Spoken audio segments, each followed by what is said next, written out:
are the founder for Envirofit India, and that's how the entire Envirofit India operation started. So I founded this particular thing in 2008, 18 Jan 2008. You have seen the entire video. I won't go through the entire things about what is indoor pollution and how people get affected. It's a very difficult product to sell. As I was telling people outside, it's like selling a refrigerator to an Eskimo.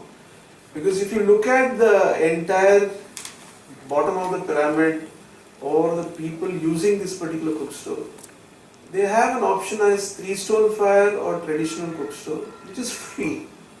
Your mud is free, your stone is free, your wood is free. So how can you sell to them 1,000 times costlier product?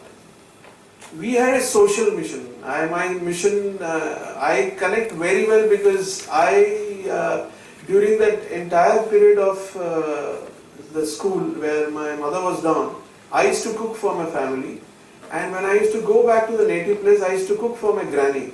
Now granny had a traditional kitchen which is basically using wood, and it had a poor ventilation and it was like smoky, and I used to literally, in terms of tears in the eyes and cooking over a fire. I always used to relate that. I went through the experience, so I know the pain. So I said that I need to do something for this particular thing, and that's the reason I caught on this particular product and passionately wanted to do scale up these operations. So when I started these particular operations in Karnataka, we were told to start the operations in Karnataka because Shell was based in Bangalore. We had these 120 households between Karnataka and Tamil Nadu. We went to all these particular households to find out what is the right stove. If you go to any particular entrepreneur stages, you need to do first is a product innovation. You need to first understand what is the need, what is the problem, and what is the solution you can offer. So we need to do a product innovation. So one is existing, what is their, how do they do the cooking? And you give various options to them, and which one does it fit into, and then how do you then bring down the cost to deliver better. Second thing, I think, while we are discussing is talk about positioning. Yes. I think because it's a very complex market segment, isn't it? So you are talking about like decision maker was a male, and so how you, maybe you can talk about positioning, the way you did positioning for. So if you look at this particular product, the product is for the lady of the house. The husband does not understand how much fuel goes in there, how much smoke comes out from the stove, is there a ventilation. He only knows that मेरे को खाना इतने बजे चाहिए, मेरे को रात का खाना इतने बजे चाहिए, बस that's all, and he is not there in that kitchen. He never visits the kitchen in the rural setting. So how do you convince the man who is controlling the purse string to buy this particular stove? None of the Envirofit products are giveaways. They are sold. They are sold at a particular cost. So we had to do a complete positioning of this particular product in the right manner, where the man gets catches this particular product to buy for his wife. So we did an interesting study. So coming from a consumer durable background with a traditional distributor retailer network, I said let's open up distributor retailers and let's do this particular entire market. We went to the distributors, stocked them, dealers, we stocked them, but nobody is ready to push. वो बोलते ROI कितना है, इसमें पैसा कितना मिलेगा, कितने देर में ये move करेगा. So that's the kind of things nobody customer is going to ask for this particular product. And plus you have these challenges of man will not decide to buy. So when we did an entire campaign in Karnataka with TV, press, vehicles, hearts, village campaigns, everything, where we bundled a mobile phone along with the stove.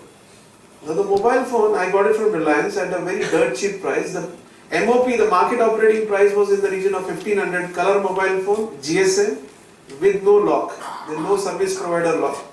You can put in any particular SIM card and start operating. I got it at 600 bucks. I passed it on straight away 600 bucks to that particular phone. I didn't take any margin on the phone.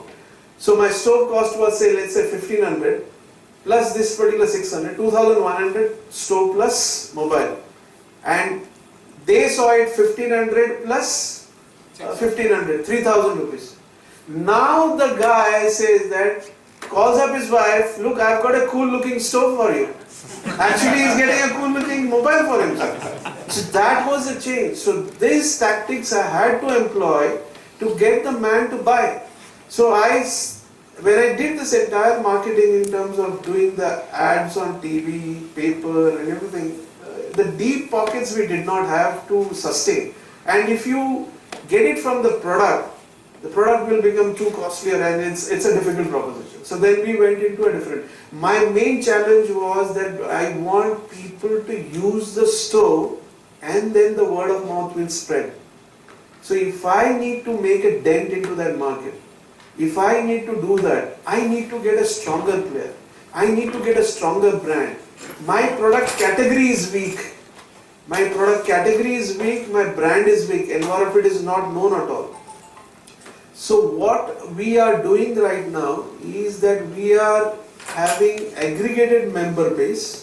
We have the likes of Amul, we have the likes of Grameen Kuta, we have the likes of Ambuja Cement, we have the likes of Fullerton. Fullerton is a microfinance.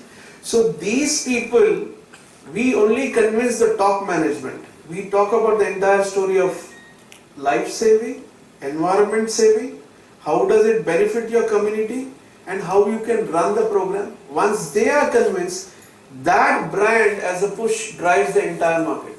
So you have their member base is easier to address to.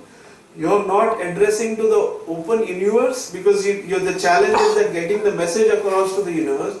And that is a very difficult thing. I mean, as an entrepreneur, I didn't have the money to go across to everyone and talk about the stoves. For them, it is easier. And once they get convinced, then you have the entire mechanism. Then you look at financial innovation. What is the financial innovation which we did? We got in MFIs, microfinance institution, because the customer says that I am convinced, okay, the lady is convinced who is taking this particular stove, but I don't have the money. Can you give me your loan? I don't have the money to buy this particular stove. So the microfinance institutions, we convince them to give a loan to this consumer. So that when they got this installment scheme and pay in 8 months, it clicked. So now we are operational in 8 states with Fullerton. We are operational in IBDP as well. IBDP is an NGO which is facilitating between self-help groups. I hope you understand what is the self-help group. So self-help groups and the rural banks. Self-help groups is basically a member of about 15 to 20 women who basically invest money, save money, have a bank account with the rural bank. They can borrow from the rural bank for income generation or any kind of calamity. So there is a joint liability to which will do this particular thing. So with this aggregated member base, we are slowly making the difference. We have, for example, in IBDP itself, 40,000 cook stoves in Krishnagiri district, one district. So now we are spreading the message across to with various cooperatives like tea plantations. We have Tata Tea which is buying stoves from us for their workers. Now it is an interesting story as well.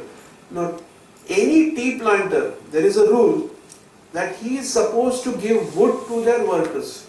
Now if you look at any particular tea plantation, you find only shrubs, you don't get any trees. So how do they cook? How do the workers cook? I mean, if they have to cook, they might cut the shade trees. Between tea plantation, you always see a shade tree. The shade tree is basically to give the shade to these particular shrubs. Now if they cut off that shade tree, then it is a dangerous kind of thing for your tea production and quality. So they are supposed to give, the tea planter is supposed to give wood to the workers to cook their meal. Where do these planters get the wood? They get bought from outside, from the forest. So if they're buying that wood, if I give them a 60% reduction in that particular wood consumption, it becomes a win-win. You make an investment right now, 3 months it is absolutely free for you because you're making